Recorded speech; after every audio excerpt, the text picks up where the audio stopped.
Life isn't perfect, and neither are we. Nope. But we know how to face our fears And have some fun. and talk about all the messiest things of life. Like the messiest things. Get connected to yourself, get connected to others, and get connected to the life right in front of you. This is The Connected Life with Justin and Abby. That's me. That's you. And you. Hey, Connected Life peeps. We're going to start this episode off with reminding you that the 100th episode is coming up here real soon. And Abby's not here today, and we'll get into who's with me here today. But the 100th episode is going to be recorded live. You're going to get to participate with us, ask us questions, and we have so many cash gifts and prizes ready for that experience. People are going to get a hold of the Living Fully Alive course. Multiple people will get a hold of that in the winnings, and then there's going to be a dinner for two with Abby and I, as well as AirPod Pros, Amazon gift cards, multiple other gifts, all kinds of good stuff. You can check out justinandabby.com and right there /100, that's /100, justinandabby.com to find out all the details to partake in that upcoming 100th episode that's going to be, we're going to be filming that November 21st, I believe. So today, I have a special guest here with me, a beautiful bearded man, and I just want to squeeze his cheeks. No, it's not Santa Claus. It's a good friend of mine. I've known him for years now, and he is the wonderful Topher. Hello, everybody. Yeah. Topher today, there's some cool things about Topher. Topher is a musical genius. I mean, I don't know about that. I'll take it. You're a musical genius. He's also known as King Arthur, the DJ, and he has a recording label, and he produces music. Yep. You're like multiple threat guy. Yeah, I mean, that's the dream that I've had for a long time, is to kind of, I guess if I could wrap it up into one sentence, I'd love to be the first dance music mogul. The first dance music mogul. You know how you have You're like P. Diddy of the dance scene. That's it. Like, you got P. Diddy, you got Dr. Dre, you got Jay-Z, and these guys who are all artists first, and they've become the industry. I was like, no one's done that in dance music, which is so weird to me. And I was like, what if I could become the first person to be like the first billionaire dance person? They were involved in the dance music world. Now, I'll be honest, there's multiple of your songs that I have cranked up inside this very space and danced like a fool. And I love that. There's a couple of them that I hate so much because they're so catchy. They would just go on in my head for days. I'm like, get out of my head, Topher! That's the goal, man. That's when you know it's good.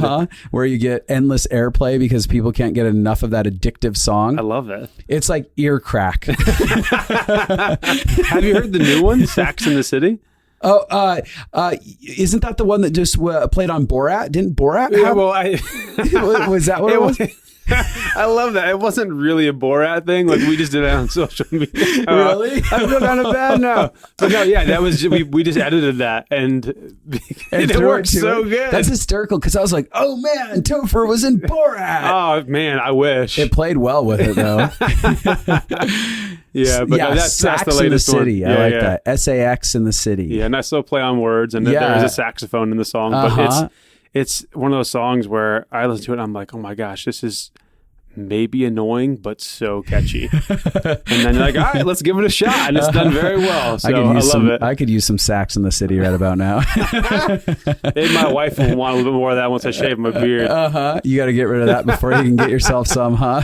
It's a fair exchange. Shout out to my lovely wife. A beard that big, has its limitations. It looks, so I got some new press photos done recently, and I wear a crown, and it looks so awesome in the photos. I look like I should have been in. Like, we put Did some you like gold. Post that on social media? No, not recently. But I also put like some gold kind of like war paint on my face. I look like I should have been fighting with William Wallace.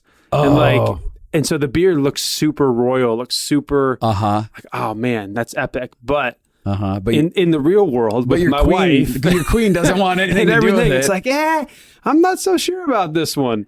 So tomorrow, I think I'm going to trim it off. Fair enough. I'm glad I got the final gander. I got a final gander at it. Yes, I wanted to keep it on for the podcast. I hope you all enjoy the look of his beard today. I'm glad you guys can see this. Okay, so before we get started into your story, because there's so many things that I love about you. I've gotten to partake a little bit in your story, and I've watched how you've maintained hope through all kinds of interesting circumstances, from small beginnings of believing for big things, and then almost seeing the fullness of those things happen, and then not happen in certain ways, and then it would be easy to be very disappointed and have hope deferred. But you're someone who carries again a sense of hope, a sense of faith, a capacity to keep moving forward, a strength inside of you, and I think that in this season, it's really valuable to have people with stories that they're even still in the middle of it. They're not even at the fullness of it, but they're in the middle of it, and they've had their ups and their downs, and they still have the tenacity to keep moving forward and believing for the future that's been dreamed inside of them. Yeah.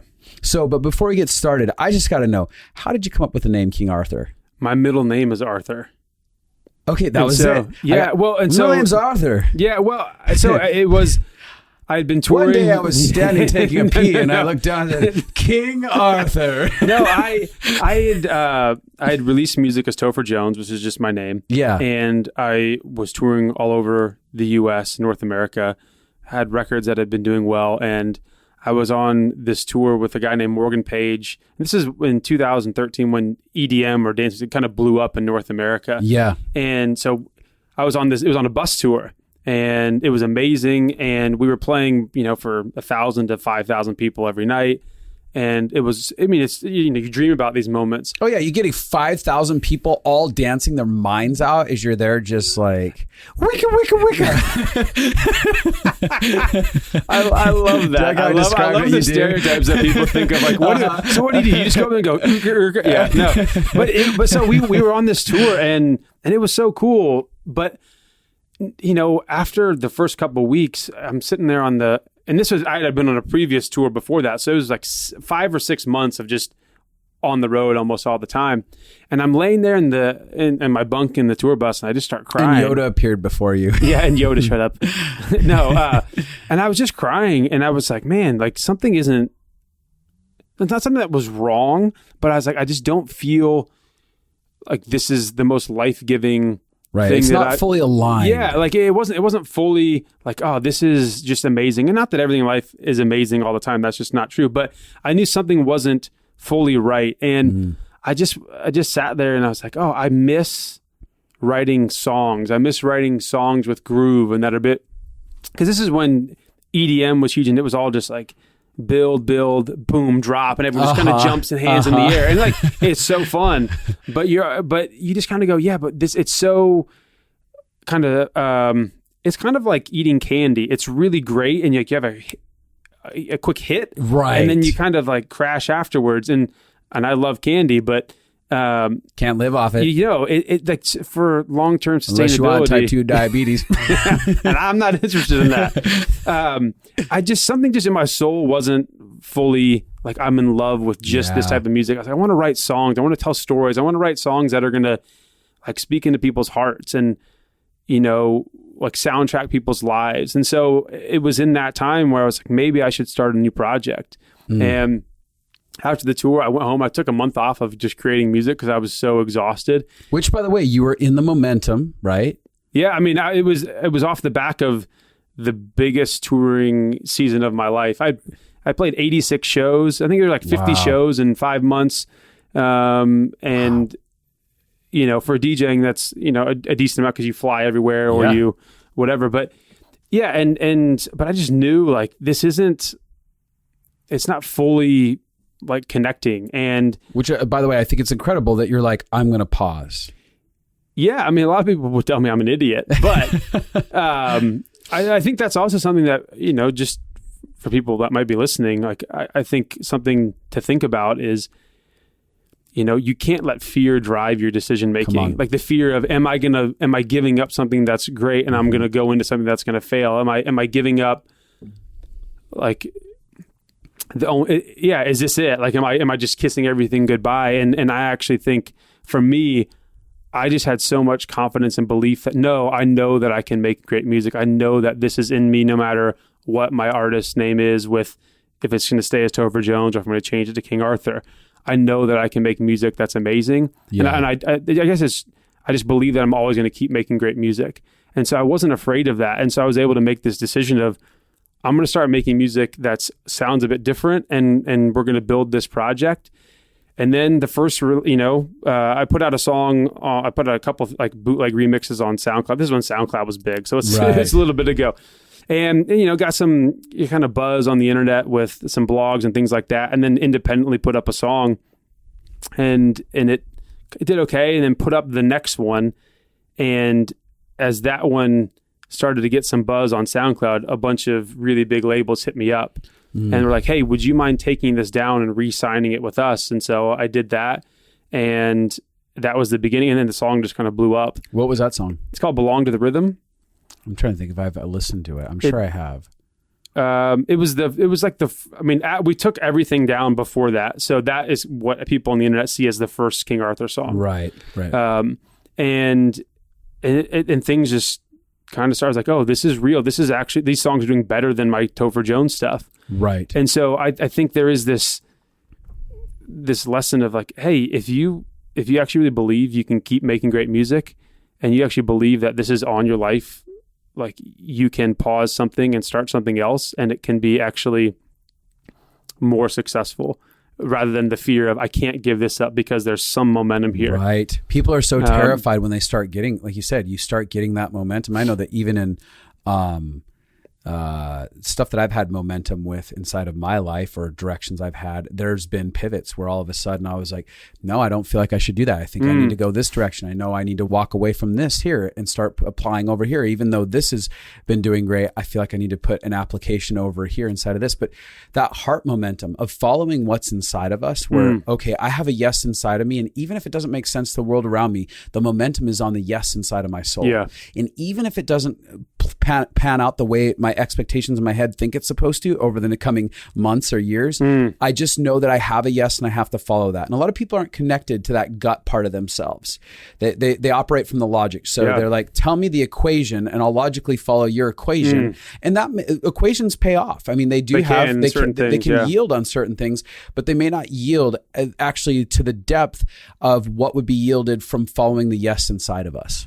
Yeah, I think it comes down to, and maybe this is just me and how I'm wired, but I look at people who are changing the world, who are innovative, who are really successful, who are going after things, who start new companies, all this stuff.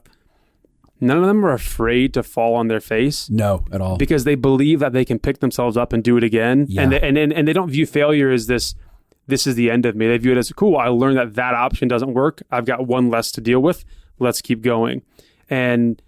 And so that was kind of my attitude of like, I actually believe that I can do this. I'm not afraid of what's ahead. I'm not afraid of taking the risk. Maybe that's part of it, is I'm not afraid to take risks with things like that. Because I would rather go to bed at night knowing I tried this, that I had this thing in my heart, I went after it and it blew up in my face, rather than I wonder what would have happened if I would have actually done this. Because I just can't go to bed thinking like that. It's interesting because I had an ache inside of my heart for the longest time with regards to the entertainment industry, because I originally went to film school and wanted to act, but I had too much fear, insecurity, and self-hatred to really get in front of the camera too much. So I was like, well, I can go behind the camera. But you're so handsome. It's the chin and the jawline, right? You do have a great jawline. It doesn't take any talent besides being good looking. How aren't we so rich then? Shout out to all my good friends who are actors out there. It's just because you're good looking. You know who I'm talking about, Pearson. Enjoy your new film you're making with Kevin Hart right now. That's amazing if that's real. Yeah, my buddy is. That's incredible. My buddy Pearson's over with Kevin Hart and what's his face from White Men Can't Jump? Woody Harrelson. Yes. Yeah, they're working up in Toronto right now, and he plays an assassin. Anyways, it doesn't matter. Yeah. It's just because he's good looking and he's got great washboard abs. You heard it first here, Pearson. You know the truth. But all that to say, there was this pain inside of me for a while where I was like, oh, I was scared because of my own childhood self-hatred and brokenness and complex PTSD of being torn to shreds in the spotlight. And anything I've ever pursued, it became excellent. Like, I've been great at everything I've done slowly over time. Like, because I'm monotonous. I'm willing to get in and grind at something until it happens. But my fear didn't allow me to do that same thing over there. Now, in retrospect, had I gone into the industry, there's a good chance that it would have destroyed me and I probably would have committed suicide, honestly, because of my complex PTSD that I hadn't dealt with. Because it would have, those things would have probably broken me. I needed a place to go get health and healing inside of my heart. But inside of it, I made a decision for myself too. I was like, I will never again inside of my life have something come up in my heart that I want to do and avoid it because of fear. I will face it no matter the cost. That's good, man. I think that's just powerful. And I love that you shared about if I would have gone in the music and entertainment industry, it could have killed me, because I think, it's real. Like, I don't know where I'm trying to go with this. I guess it's just, I think sometimes people look at stuff and they, well, I'll say this. Like they see you as like, you're successful, you do all this stuff, that sometimes we look at people and it's like, oh, they can do anything, they're invincible, like all they do, everything, like the Midas touch type thing. And it's like, but the reality is we're all human, and there are certain industries or certain things that we can go after that could actually be really unhealthy for us depending on where we're at in life. Yeah. And the fact that I think I guess with all of it, what I appreciate is just your honesty and your candor to be like, I have the humility to say, I'm actually kind of grateful it didn't happen because I'm better off now because of that, rather than this, no, I know that if I had been in the entertainment industry, I would have been successful because I am successful at everything. Yeah. And I think that's really beautiful. Yeah. But when you were sharing earlier, one of the things that, just for me and music and my career, and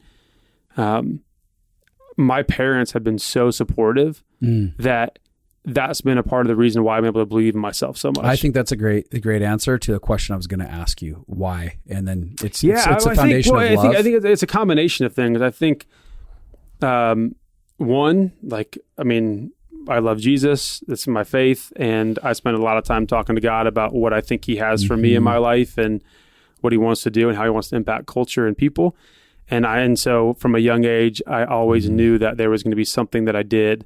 And at 14, right when I turned 15, I got turntables, and my life was forever changed. I was like, this is going to be something that I do that's going to, this has changed my life forever, and this will always be a part of it. I love that at 14, something came alive inside of you, and you're like, yes. Yeah, and so after that, my parents were the ones, my birthday's a few days after Christmas, and so my parents got me turntables for my 15th birthday and Christmas.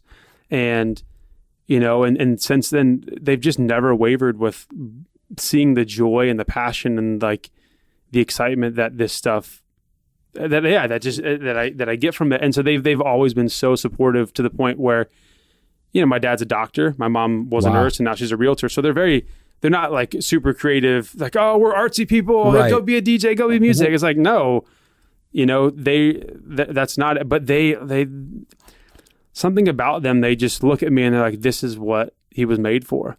And so when you have your parents look at you in the face and say, one, we're so proud of you, and two, we believe in you, like, you feel invincible at that point. So going into an industry that is so chaotic, so all over the place, there's no guarantee about anything, and at any moment it just go crazy. Yeah. Knowing that, one, no matter what I do, God still loves me, and two, I can always go home with my parents and know that I'm loved and valued no matter what. Like, those things just put you on a place, put you in a trajectory where you're like, I'm good. I can go after whatever, because if it blows up, I'm fine. I know I still have people in my corner. I want to add to that a couple things. One, just on the note of my parents, even in all the messiness of my household growing up, there was one thing that they they believed that I could be and do whatever I wanted. And my dad even told me, I will not allow you to take over the family business because that's not for you. You have to find out what's inside of you, and I'll support you in that. And my dad actually ended up writing off the cost of my college. Wow. I went to film school and I borrowed from him, and I was paying him back, and I paid a big chunk, but there was a bunch left on that, and I got a card from him when I graduated that said debt free. Now go make your dreams happen. That's beautiful. And that was one of the most powerful gifts that I could have gotten, because it released me to do the inner heart work and the journey that I did that got me to this place. So that's a side note. And the second part to that is to parents listening here, the power of love, the power of belief in your child can transform not only their future, but so many other people's future. When you get behind them, it's like your parents could have got into like, that's not logical. That's music. Don't be stupid. Be realistic with your life. Because when it comes to arts and stuff like that, we'll use them as an example. I mean, a lot of people are like, it's a great example. Be realistic. Music. That's exactly what people say about it. That's exactly what they do. But something in your parents who, again, were like medical doctors, could have been like, be a doctor, come on, do something with your life. Could have had those types of attitudes, which I've heard perpetuated. But they're like, no, we're with you. Do this. You got this inside of you. Something's alive inside of you. That is incredible to have that. I mean, it's funny, as you were just sharing, I was sitting here just thinking of some moments. Like, I remember I was playing a show in Indianapolis, opening up for, I think it was Paul Oakenfold or someone who was a huge DJ back in the day. Paul was really big back in the day. And my dad, the club was a couple miles from the hospital that he worked at. I remember he got off the shift and he came in his scrubs to my show and hung out on the dance floor. And you just like, it's funny, I had forgot about that memory for a while until this conversation. And you sit here and you go, oh my gosh, like most parents, I don't think want to go to nightclubs at 1 a.m.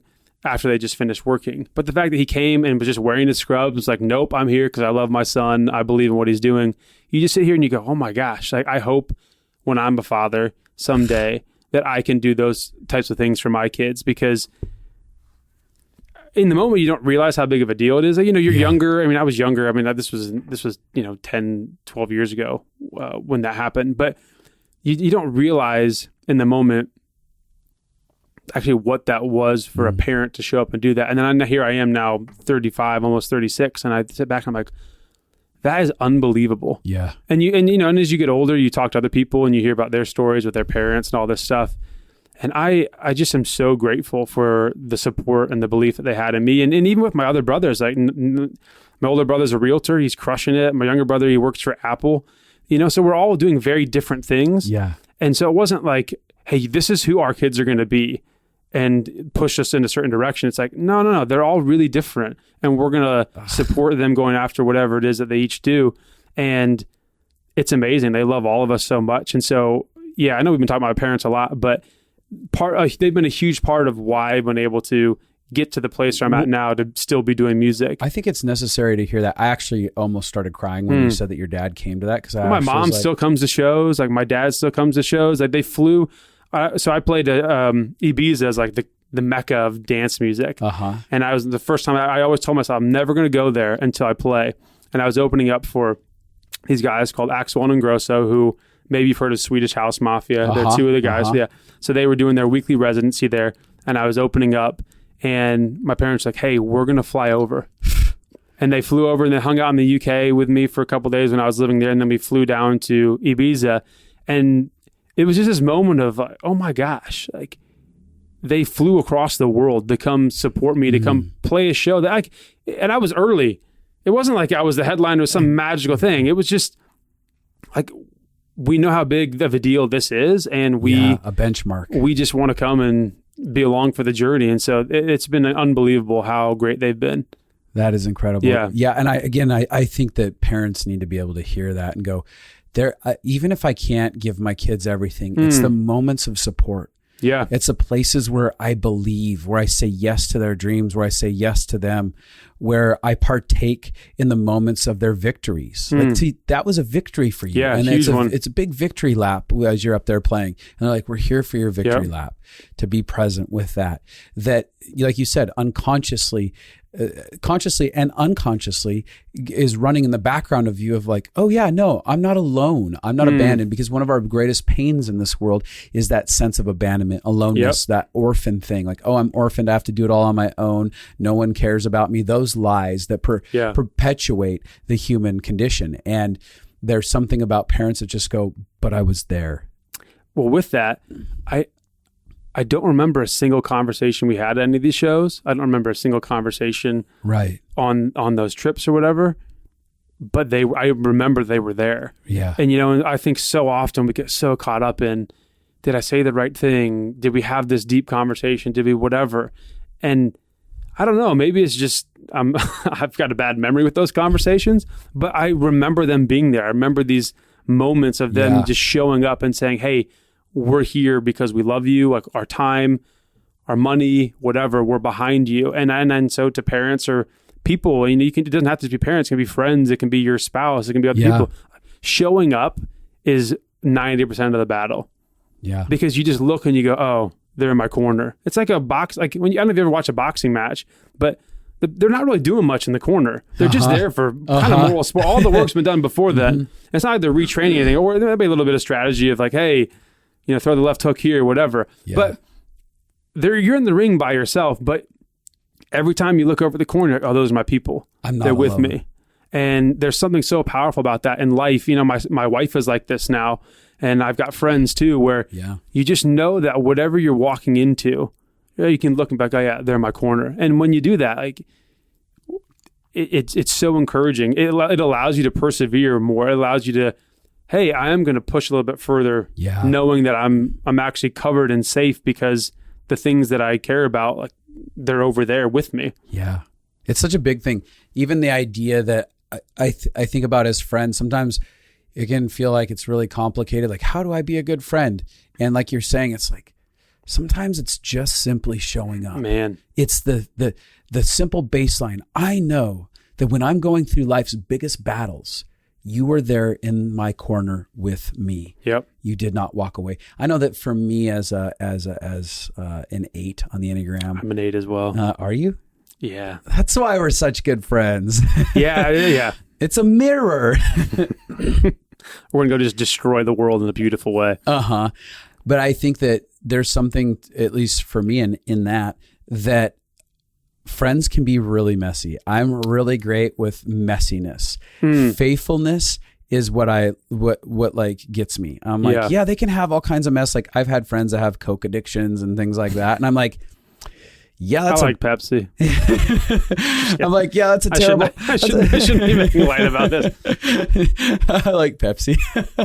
That's hysterical. But everyone's like, this guy is such an asshole. But there's something about in that they have a faithfulness to me where they're like, but I'm still in your corner, Jay. Yep. And I'm like, yeah, but I know that they're there at the end of the day. No matter how messy they are, the mistakes that they've made, all that stuff that they're walking through in their humanity. I don't need them to be perfect. I just like to know that they're faithfully in my corner.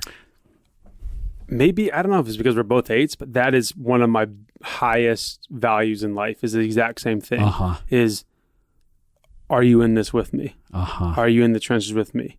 Because, and maybe it's just because what I do with music, it feels a bit more vulnerable than I go and I sit in an office and work a 9 to 5 and whatever. There's so much more risk. There's so much more uncertainty.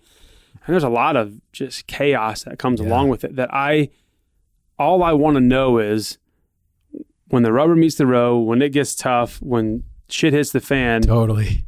Are you in this with me? Can I make that emergency call to you? Because if you are, we're good. Yeah. You know, but if you're not, I probably am not going to spend time with you when life is good. Yeah. Because I have plenty of people in my life that I can do that with, but I'll make extra room for people who are going to be in the thick of it with you when it gets rough, when the chips are down, whatever phrase you want to use. Like, I want to know if I look to my left and look to my right, okay, these are people I'm going to war with. It's interesting because I have a couple buddies who we haven't talked in. I mean, we talk once every 6 months. We've gone a year or so in between talking, but our history was founded on something so strong that, like you said, when shit hits the fan, all of a sudden we'll make a phone call to each other and be like, "I'm wrecked. There's a problem happening. I need your ear for a moment. I need X, Y, and Z." And they're like, "Yep, absolutely." And we do that with each other. We're like, "All right, you're in that space of need," and there's something about that. Yep. That's really endearing and safe. So moving kind of forward into your story, you evolved. You went on your journey of taking those next steps. Yep. Some major record labels said, "Hey, come on over here," and stuff like that. How did that evolve? Did that evolve then into all the fullness of your dreams suddenly? Oh man, if it were only that simple. No, so I had been releasing music on a label called Hexagon. Shout out Don Diablo, who now is my business partner for my record label. But yeah, after a few years of doing that, Republic Records, which is regarded as the biggest label in the world, like Drake, Taylor Swift, Nicki Minaj, Post Malone, all those people are with Republic, and so they wanted to we signed a deal. And you're like, "Oh my gosh!" And you think it's raining money. Well, I mean, unfortunately, it was not as much money as those guys are getting. Exactly. But you sit there and you think, "Oh, this is it. I've made it. I arrived." These are the Republic. These are the people who can make all my dreams come true. Like they can make my records huge. They can do all this stuff. And it was just a nice reminder again of, no one can guarantee anything in life and in music. And so it was an amazing learning experience. Ended up releasing 4 singles with them. It was about a year that I was with them, and then we parted ways. They were like, "Hey, we don't want to continue." And it was actually a relief because it was painful creatively. And, when you're dealing with labels like that, if you aren't having hit records, they're not all that interested in whatever it is you're doing, because they're like, "Why would we spend time on an up and coming artist when we can go put more time into Drake and we know our return on the investment is going to be making and so then there's much pressure money." on you. I mean, I think yes and no. I think a lot of that pressure becomes an internal thing, A self-imposed. Yeah, because That's what I mean, though. Yeah. Okay. Sorry, I didn't clarify myself well. But there becomes this pressure, this self-imposed pressure where I'm like, "Oh my God, the record label is expecting, wanting things, doing things, or whatever." Yeah. Does that feel possibly true to you? Yeah. Well, I guess it's pressure, but I guess it's just this thing of you start to have conversations that you don't have when you're not dealing with a huge record label like that. When you're on your own and releasing stuff independently, it's more of, "Do I love this? Is this going to be great?" Well, when you're dealing with a label like that, their interests are, "Can this get on the radio? Can this make us a bunch of money?" And so, and it's not like I changed who I was as an artist, but you're having a little bit different conversations because if you're in a business deal with them, they need to get what they want and you need to get what you want. And so it's finding this middle ground of, how do I make music that I love that potentially has the ability to cross over and become huge. And it was an awesome experience. It's helped me so much now as running my own record label. Yeah. Just navigating that whole thing. Isn't that interesting as a side note? Here you go with a record label over here. Yeah. And we would think, all right, that's it. That's going to be the best thing ever. And that's what we need to run with. And actually it's a stepping stone to the creativity of something that you're about to build over here that you didn't have eyes for at that time. Yeah. And I think that's important for people to learn, or just to sit with and actually have those conversations with themselves of, if these dreams that I have in my head don't turn out exactly like I want them to, is it going to defeat me or crush me? Or is this a learning experience where maybe this season was one to pick up a few new skills that are actually for something greater in another season? Yeah. And we often look at things of either it's a success or a failure, and that's it. And I just don't think that's how we should look at situations. It's because it was both. Yeah. And a lot in between. It was a success in the fact that I got to be on the same record label as the biggest artist in the world. Like, that's pretty cool. Yeah. No matter how it turned out, that's pretty cool. And I was like, congratulations, Topher. Like, oh, you could fulfill one of your dreams of being signed to a major record label. Congratulations. That's awesome. Now, it was a failure if you want to look at it in the sense of the records didn't become worldwide hits. They dropped me after the first option on our deal. And, that was that. But what it was is I learned so much about me as an artist. I learned a lot of things about navigating, I guess, the conversations, what it was like to be on the other end of the conversations from a label to an artist where they're like, hey, you need to do this, you need to do that, blah, blah, blah. Because now that I'm a record label owner, I get to have those same conversations, but I'm like, oh, I will not do it like that. Right. You actually have a perspective of like, how do I actually bring this artist, the fullness of this artist alive or to the table, because I understand what they're going through and I can impart something to them through this. That is where major record labels are losing big time right now. Yeah. They are not thinking about how do I make this artist come alive? They are thinking about how can we make money?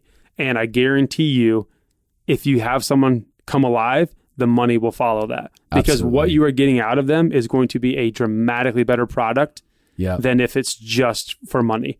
Yeah. And so, it was an amazing thing for me. And so part of how we do the label and with the artists is like, I spend more time investing into them as people than I do actually discussing music and things like that with them. Because I know that if their heart can come alive and I see things in them that maybe they don't, if I can help draw that out of them, and I care about them more as people than I do as like a business relationship. Right. There's actually this idea that these are human beings. Yes. And I value their life being transformed, touch, the fullness of them coming alive inside of it. I just value their humanity. First and foremost. Yeah. And when we do that, the benefit is going to be incredible creativity. Well, that's the overflow of love. Yes. Is that out of love comes this creative power that explodes from it, because love produces life produces creativity. And all of a sudden you're in that zone of like, oh no, someone is for me. Like we talked about. Yep. Here you come in a fathering aspect of I am in your corner. I am loving you. I'm participating with you. And there's that space to go, okay, I'm supported. The guy who's the authority in my world almost is for me. Yeah. And it's amazing to be in that position to speak into these people's lives and watch. I had a conversation with one of the guys, it was 2 days ago. He's like, hey, I don't know what I need to do with my next few records. Like, I have no idea what to create. I'm in a rut, all this stuff. And his records have been successful and every DJ's playing them and, he's streaming really well, all this stuff. And he's someone that is just a savant in the studio. From a technical side, his records are unbelievable. And he's like, hey, do you have time tomorrow to chat? Because I don't know what to do creatively right now. And so we sat on FaceTime or Zoom, whatever it was, for 35, 40 minutes. And, come on, man. And I just spoke life into this guy and just told him, like, hey, this is what I see in you. This is what I believe. And like, he heard where he was coming from. And like, hey, let's look at it like this. I hear what you're saying. This is how I see it. And because we can get in our own way sometimes, and it's good to have that outside perspective. Yeah. And then sat there and just was like, hey, one, I feel your pain. I know it sucks to be in those situations. So acknowledging that, but then walking and be like, hey, but you have a skill set that is so unbelievable that you can't have the fear that you can't create again, because that's just not possible. Like, it's just not who you are.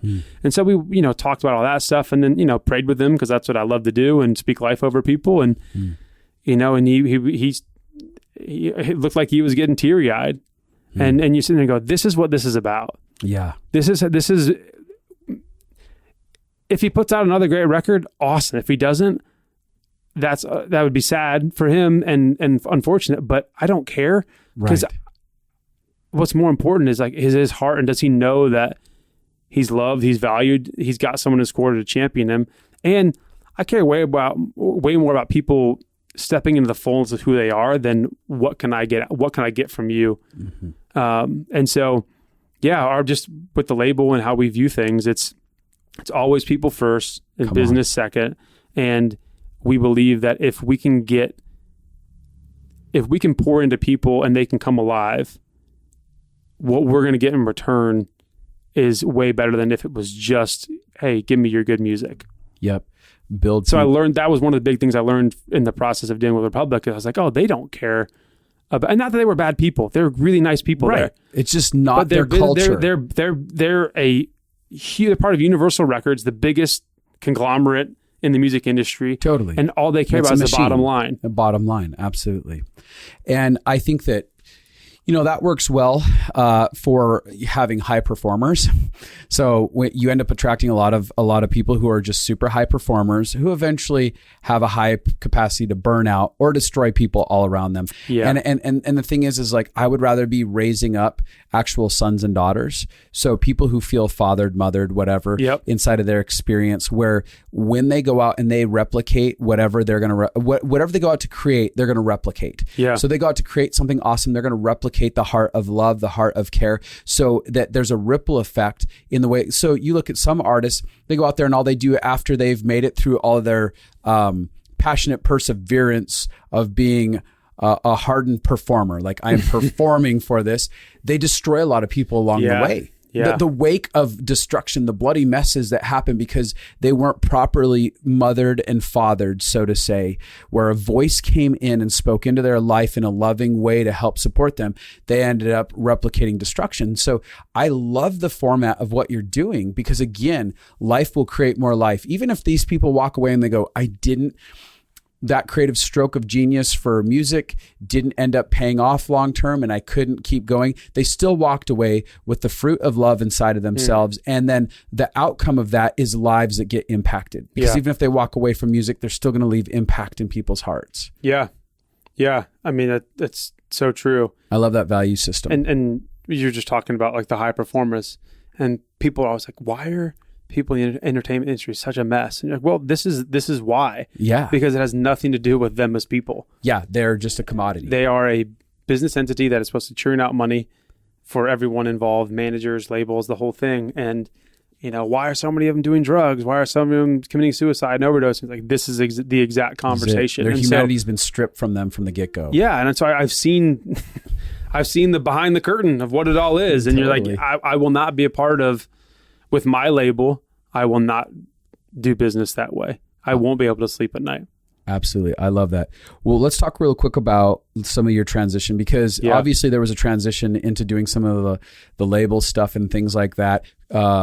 We have this whole last year with Corona, which obviously there hasn't been thousands of people dancing cheek to cheek, rubbing sweat all over one another because of Corona. So there's got to be a lot that happened inside of that. Tell me a little bit about some of the transition over this last year to two and what's happened for you. It has been so weird to watch the music industry not be able to play music because since I've been alive, which is 35, almost 36 years, I've never seen the music industry come to a halt like it has. Yeah. And that's happening across the boards for so many industries where they've never seen a halt like this. And that's affecting everyone's world, tossing them upside down. And especially, again, it's we want to have an in-person experience so often with music. It's that draw to, especially a dance experience. Oh, we can't go club. Yeah. Oh, we can't participate.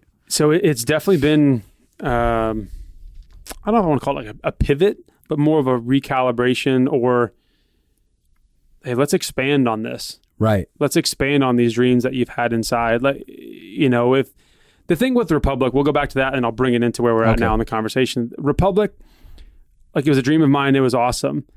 Like you were talking about, if you had gone in the entertainment industry, it would have destroyed you. If Republic would have gone well and I would have become super successful, it would have destroyed my marriage and destroyed my life because I was at a place where I was like, this is my dream. I was made for this. And I'm like, I'm going to go for it. And I don't know if you have this as sometimes as you're an 8. I'm like, I can be relentless and I will run past people and things I used to be able to do that. And I, and not that I didn't care about my marriage, but my wife and I were not seeing eye to eye on some things. And if it would have been successful, it would have been horrible for us. Right. And so in a beautiful way, the fact that it wasn't this all hugely successful thing probably saved my marriage and was an amazing growth for both of us. And so leading into that, the season we're in now, this has been the best season of marriage life. Wow. Because it isn't about this. I don't know. I mean, I think I've grown. I've learned a lot. I think she's grown. She's learned a lot in the last couple of years. But having the time where the industry is almost on pause in a lot of ways, and you just go, cool, we have so much time to spend together. I'm not flying around and jet lagged. Yeah. I'm not gone on the weekends playing shows, anything like that. We are going to get to spend, this is the longest time we've ever had together as a married couple. I mean, and for some people it might be like, oh, that's weird. Like, but when you do what I do for a living, I fly a lot. I'm on different continents. You're gone. And so it's not unusual for us to be gone for 2 or 3 weeks at a time. Yeah. And we've been together every single day for, I don't know, since the beginning of this year when this whole thing kicked off. And some days we're like, I need somebody else to talk to. Totally. But it's been beautiful because we've spent so much time together just being around each other and just loving time together. And it also has forced us to have conversations because you're around each other all the time. There's no, oh, I'm busy, I'm going to go do this thing. Yeah. There's no excuses to get out of that. And so that has been the biggest. Let me add this. And much like Abby and I, you guys had a rocky start. Like a lot of marriages. There was a lot of clashing that we've dialogued about. We're from different countries. Yeah. You know, I'm American, she's Australian. And, you know, what I do for a living are her biggest fears. My biggest fears, you know, are like, let's just be super stable all the time and live the safe life. And so we were trying to navigate this thing. And we were also living on a different continent from where both of us are from. Yeah. And so it was just a massive learning experience of what are we doing? Like, what did we sign up for? And then, you know, I was like, oh yeah, we're all healthy. We've got it. Like, yeah, I'm an adult. Like, I'm mature. I'm put together. And then you get married and you're like, oh my gosh. Like, I'm a shit show. Like, what on earth? I had no idea who I am. And so it was this, so this year has been the most healing, beautiful season of our marriage. And it's been so exciting. I love it because it was an invitation to intimacy. Everything, like, you could have easily been like, oh no, this is horrible. Everything changed. Everything slowed down. Like, you could have gone actually into this whole funk, which a lot of people have. Like, there's a lot of pessimistic people where they approach life in that way, and they don't actually see the invitation that's in front of them and choose to engage the invitation. Whereas you're like, all right, I'm going to engage this clear invitation right here. And you guys begin a healing process or a connection process that starts going really, really deep and becomes one of the best years of your marriage. Yeah, I think my wife works for Nike at their European headquarters, and she's awesome at what she does. And, but she's super creative. And so, you know, when you work for Nike and you're working for a huge company, you don't have a lot of time to do your own thing. And so she was able to actually in this season work on her creativity stuff, her photography, her painting. And so she's come alive in a whole new way. And so going from the Republic thing of where it was like, oh, this is tension, this is not great for us, to a season where everything's kind of on pause, it's been the best for our marriage. And then it's been the best for us, like, I mean, just, marriage wise and professionally, I would say the same thing, because in the midst of all of this, I've had the time to start the record label, start the publishing company with Sony. Come on. We've got the management company. Publishing company with Sony. Yeah, the biggest publisher in the world. Shout out Sony. What's up? And the fashion company or the fashion line. And then we've got a few other things that I'm not going to talk about yet. I would have never had time to do this. I know. I could have done the label. I could have had time to do that, but launching 4 or 5 new things, I would have never had time to do this. And so my wife and I, at the beginning of this whole thing, we said, we are not going to let this season be one that we waste. Like, we are going to believe that this is going to be a very prosperous season for us. This is going to be a season of creativity, and we're going to get the fullness out of this season no matter what is going on in the world. We're not going to let the world dictate what we feel like we're supposed to do in this season. Come on, dude. And so that's how we approached this season of life, coronavirus time. And I guess because of that, I do miss touring. Financially, it's got huge impacts when you don't tour as an artist. Right. But we refuse to let that dictate our approach to it, because the things that we're building now may not be I'm going to go do this and right after I make a bunch of money. It's no, this record label is going to make... I'm playing the long game. It's super long game. This label is going to make me money for as long as music exists. Just like Nike did. Yeah. I mean, I love that book. 12 years of grinding. Yeah. And so that's what this year has been, is almost like expanding the foundation that we're going to build on. Come on. And instead and of they're stable. It's stable. It's strong when you do something like this. It's not easily knocked over. You can put so much more. You can. Yep. The deeper the foundation we build, the higher the building can go on top of it. Yes. And I did not see that when I was at Republic. Like it was I believe this is on my life. I want this to be successful because I want anything I put my hands to be successful. Yeah. But I look back on that and say, oh, I actually was thinking about this. Like it was too small of a dream. Mm-hmm. It was too small of, well, it's just going to be about my career and my music that I make, and we're going to go after it. And it's like, I'm still making music and still going after my own career, and it's all that. But I get to add 6 other businesses under the same umbrella, and we're creating this ecosystem that it's like, why don't I become the next Republic? You know? And that's way scarier to say than I want to go be successful with Republic.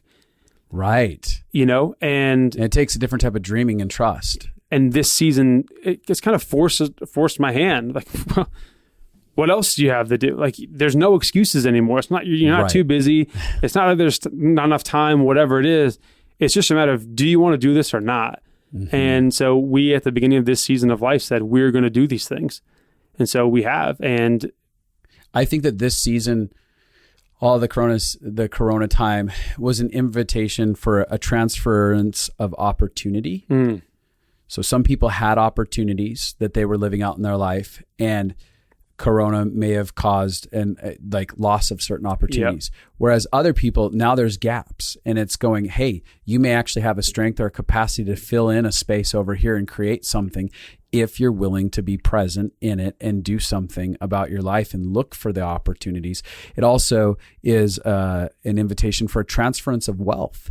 Like where some people were killing it over here, there's other people who have been waiting for a time to actually stand up and shine, where things get shaken in certain systems, and other people who are willing to engage, do the work, pivot, grow, expand how they do life, can all of a sudden capitalize on that in a good, healthy way, where it's like, oh, that might not have been available to me in a different time. Yep. And also the idea that, like, you have Republic and you go, I could have been trapped inside of a yes. So many people are waiting for a yes to free them when the yes may be the thing that traps them.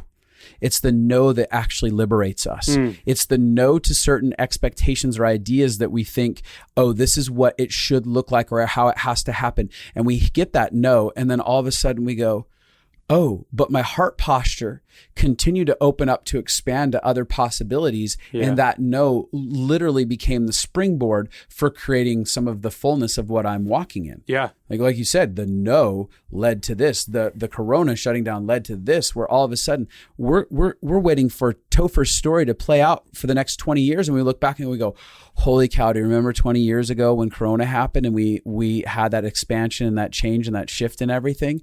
That was this. That's what made all this possible. Yep. Was that right there. And I believe that's what the story is going to be. Is I'll look back in 10, 15 years and I'll tell my kids that the year of 2020 where you read about in history books, that was the year that launched everything. Uh-huh. You know, and I just refuse to believe that, like, chaos or unsettling or shaking in the world is going to dictate my life and how I approach things. Uh-huh. And, you know, I even think about when I was with Republic, I'd lay in bed sometimes like, oh, someday I want to have my own record label. That's the dream.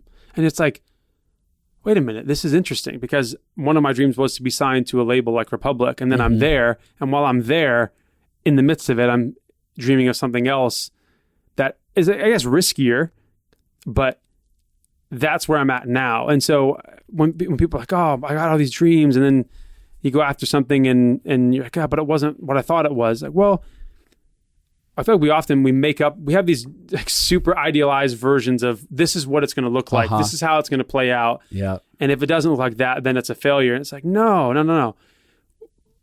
You know, you can experience your dream. It might look different than you expect it to, but it doesn't mean it's any less valuable or it's a failure or it's not as great. But yeah, it's just been a wild couple of years with all this. I want to add a couple of things. Just we have a couple of minutes left, but I want to talk about the idea of co-authoring because there's co-creating and co-authoring. There's a story. You have a story, and your story is being written, and you can write that story alone, or we can co-author that story with a creator. And but we have to show up to have the story written well. I mean, if we don't show up at all, it doesn't have much of an arc in it. And good stories have adventure.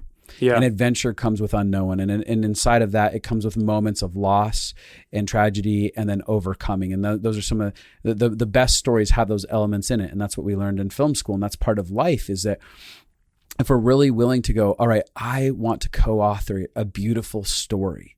Yeah. And that may have many different nuances to it and levels of expressions of it. And that could be a person who is a janitor at a school, and part of co-authoring their story and the beautiful story is all the children's lives that were affected because of the faithfulness of the janitor who showed up and loved on kids every day and helped teachers get through certain processes and was there to speak into a principal who was dictating the well-being of the entire school. Who knows? But they're deliberately saying, instead of looking at, oh, this is just my life, we could use someone like, to all the shout out to all the janitors out there, they could be sitting there going, I'm just a janitor. Nope. No, maybe you're co-authoring a story to all the lives all around you. And if you're being deliberate and saying yes to the very present thing, there are dreams right there inside of that space that are waiting to be fulfilled, and people's lives that are in need of you being part of the writing of their story. It's always bigger than you. Yeah, it's always bigger than us. And so again, we can either be somebody who sits back and watches a story be written and watches it unfold into kind of like nothingness and noneness, or we can show up and be like, no, I want to co-author. And that's something for me. I said, God, I want to be a co-author with you. Yeah. I want to write a story. I want all the wild adventures. I want the ups and downs. Even the fact that in 2016, I almost died. I'm like, this is such a cool part of my story. I was 2 months away from death and I didn't die, and someone found me and helped me, and I came alive on the other side of that. And then I went through a panic attack season, and I thought I was broken forever. And it's part of this cool story of ups and downs and overcoming and faithfulness and goodness of God. And so I love it, because if we don't allow these tiny moments that are sitting in front of us that we're so close to, if we don't allow the down for that day to dictate the fullness of the story, because it's easy to get so close into the story, your face is so up in it that you forget that there's a bigger story, and you lose sight of it, and you become hopeless all of a sudden, rather than pulling yourself back and going, what is the bigger story that's going to be written over this 50, 60, 70, 80 year, 90 year lifespan of my life, that's a long-term written story in the heavens? Because I feel like there's a story being authored with my life that I will be able to read about, and that others will be able to read about in an eternal space, to be able to look back and go, oh my gosh, this was an incredible story that was written with this person's life. Do you see how many people were affected? Did you see the tough times that he overcame? Did you see the places where there was a faithful, good father, a creator that stepped in on his behalf? Look at all the people who loved him. That's what I'm in for. That's what I want to see. And that's what's worth staying and persevering through our stories in. And that's one of the last part I wanted to get to, is we talked about perseverance. Yeah. People are not willing to persevere. There's a generation of people that don't understand that there's a heart posture that we have to take that says, I am willing to go through all the hard things. I'm willing to grind. I'm willing to say yes. I'm willing to get back up again after I've been knocked down. I'm willing to persevere. They think it's supposed to be handed to them. And no good story have we ever watched on TV where the end of the story, the goodies, the prizes at the end of the story are just handed to the character at the beginning of it. And like, here, you're rich, or everything's great and you have the love of your life, or here, everything works out for you. It's like, that's not a story. No character is built in those situations. Nothing. And I think that's what people forget, is our character is built in the moments like Justin was talking about, when things are hard, when things are down, when you're about to die, when you're going through a panic attack season. I bet the things you learn in those seasons are the characteristics that allow you to thrive today. Greatest gifts I ever got. And that's the thing, is if we want to be people who, you can choose two things, and I'm not going to try and go on a huge tangent about this, but you can either be the victim of your circumstances, or your circumstances can be launch pads into you growing as a person and having higher character, stronger perseverance, whatever it is, that will then set you up for success on future endeavors and future adventures.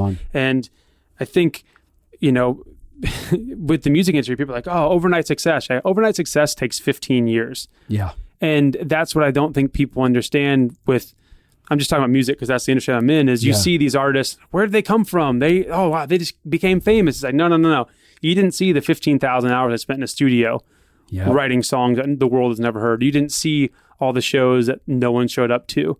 Yeah. And, and that's just the music industry. I know that happens in all other areas of life, but we need to be people who, when we are faced with circumstances, we can either let them define us and tell us how to behave or what to do and to roll over and to die or to give up or whatever, or we can take the circumstances captive and say, you are going to now be my launch pad into whatever is in my future. Like, I refuse to let situations define who I am. Like, we need to be people who like define situations of their role in our lives that can be things that can push us forward. And I just think perseverance it's, I don't know if I want to call it like a lost art, but you should have the expectation.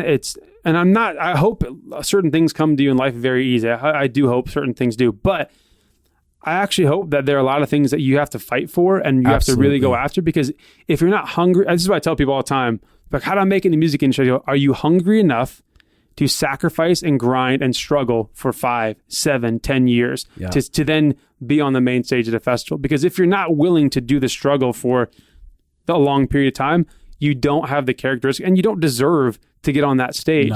Because there is something, I don't know if I want to call it sacred, but like there's just something that happens when you are willing to walk through the battle and the fire and the refining that comes from an initiation process that sets you up, that when you get to those moments, you will capitalize and succeed at a much higher level than if it was just handed to you 7 years ago. There's a lost value for the initiation process because we also don't have it inside of relationships anymore. Like, oftentimes there was a defined type of initiation, a struggle, a battle that, especially if we just talk about young men had to go through in every tribe, in every relationship, where they had to do something that cost them something that was so difficult to overcome, but they paid a price for it. And there was that initiation moment. And then there was value for everything on the other side of the initiation. And there's something about when you pay a 10, 15, 20 year cost on some price for something, that the value of it is entirely different in how you respond to managing it and managing the people around you than if you paid nothing for it and it's handed to you. Yeah. I mean, look at the Beatles. They're the perfect example of this. They were not, you've heard of one hit wonders. They have one hit song, they become huge, and either they blow their life up because they don't know how to handle it, or they didn't have the skill set to keep creating great music. Right. Where the Beatles, they went and they holed up in a club in Germany, in Hamburg, Germany, and they played, and they didn't even play their own music sometimes. They played music for hours and hours and hours and hours, thousands of shows. Come on. And they became so good at performing, and they learned the art of what moves people. How do we speak into people's lives? We've seen how people react to these songs. What if we created our own? And we learned all this skill set that set them up to become the Beatles. Yep. But no one thinks about it. Everyone just thinks about, they were as they say, bigger than Jesus at one point. Yeah. But like, we should be celebrating the years they spent as a group of just kind of bum musicians playing music together. But it was during that time they learned the skill set. They learned the character. They learned how to handle everything to become actual professionals, to be able to handle what was ahead of them. Come on. And it's like, that's just an example that it's so obvious. They would have never been the Beatles had it not been for those years and years and years of just playing music. And that can be something in any industry, in any area of life. It doesn't have to be about professional stuff. Just this idea of like, our perseverance is going to build character. And when we have character, we then become more hopeful. And hope does not disappoint us. Come on. That's so good. To end this, I want to say this. On kind of the note of what you're saying, there was a series of dreams in my early 20s that I would consistently have, and they continue to follow me throughout my 20s. And they were dreams where there was an opportunity to obtain something of great value to me. I'm not going to go into the details of it, but every time I would have someone there and that would oftentimes show up in the dream, that would say, but this is going to cost you everything. Are you willing to pay the price? In the dream, I said, I'm willing to pay the price no matter what it costs me for these things. And walking away from this today, I hope all of you get the idea that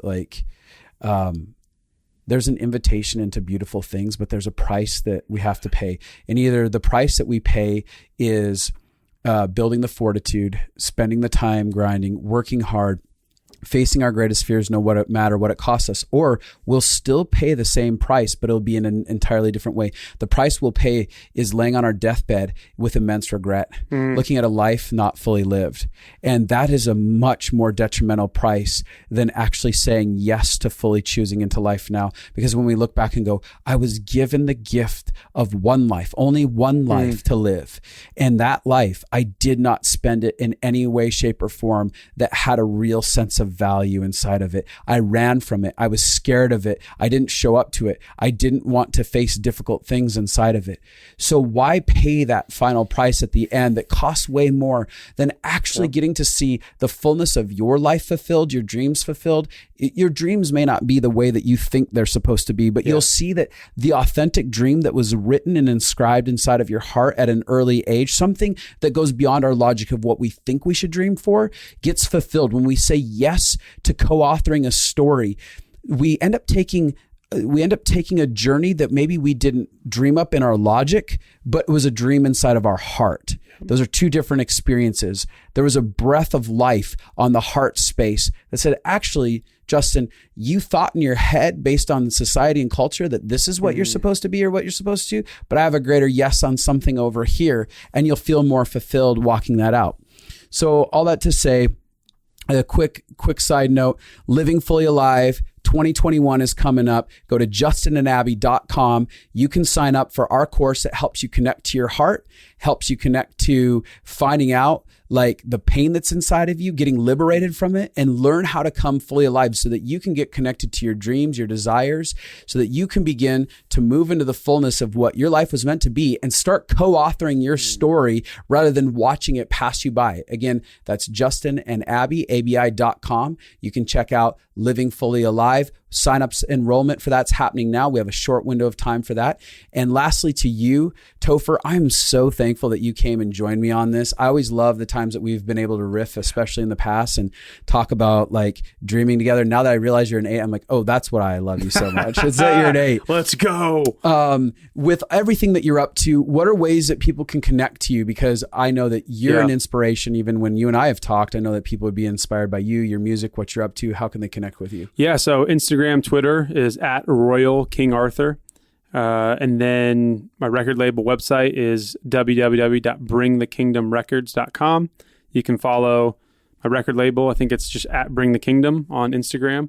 And on the website, you should be able to shoot an email or shoot me a DM on Instagram. I can respond to you there. And I would love for you guys to come and hear the music and check out the label and what we're doing. And on Spotify, at Spotify, if you go to King Arthur. On Spotify, if you just type in King Arthur, I'm the first one that shows up. It's a picture of me wearing a crown and nothing else. Buck naked in a crown. Well, they cut, it off in my chest, so you can just keep dreaming.